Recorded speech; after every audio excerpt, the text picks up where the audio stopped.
कौम के लोगों के साथ तेलंगाना गवर्नमेंट का रवैया क्या था। रमजान के टाइम पे हम तोहफा भेजते थे, हमको खुशी होती थी, अल्लाह की दुआएं मिलते थे। क्या तोहफा आया? क्यों नहीं आया भाई? सोचिए कौन कर सकता है। आज जंग है बीआरएस और बीजेपी के बीच में। अगर आप गुमराह होके कांग्रेस को वोट डालेंगे, कहीं फजूल बीजेपी के एमपी जीत जाएंगे तेलंगाना में। मैं आपसे गुजारिश करता हूं, आप लोग संजीदा सोचिए। हम सेक्युलर पार्टी है और सेक्युलर पार्टी रहेंगे। आप लोग देख रहे हैं बीजेपी मेरे बेटी को लेकर जेल में बंद किया, नाइंसाफी कर रहा है, फिर भी हम नई डर से लड़ेंगे, मरते दम तक लड़ेंगे। हम सेक्युलर है, सभी के साथ हम इंसाफ करना चाहते हैं। पहली बार हिंदुस्तान में अजान देने वाले मौजूद साहिबीन को, नमाज पढ़ने वाले इमाम साहिबीन को हिंदुस्तान में पहली बार कुछ अतिया दिया तो केसीआर ने दिया। ये आप लोग जानते हैं।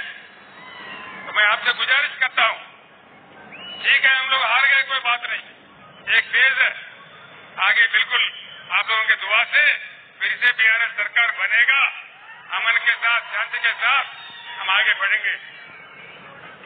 इसलिए मैं आपसे गुजारिश करता हूं, आप बीआरएस को तायद कीजिए, बीआरएस के मेंबरों को जिताइए, पार्लियामेंट में हम गला फाड़ के मोदी के से लड़ेंगे और तेलंगाना रियासत के हकों को बरकरार रखेंगे।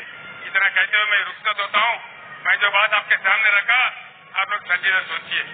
సోదరులారా, నేను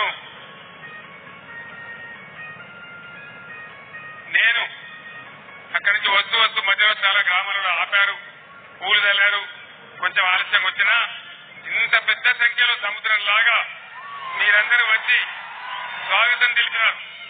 నేను ఒక్కటే మాట మనం చేస్తున్నా, బీఆర్ఎస్ తరఫున పోటీ చేసే అభ్యర్థి శ్యామ మల్లేష్ గారు బలహీన వర్గాలకు చెందిన అభ్యర్థి. ఆయన మంచి అనుభవం ఉన్న నాయకుడు, పట్టుదల ఉన్న నాయకుడు, నిజాయితీ ఉన్న నాయకుడు.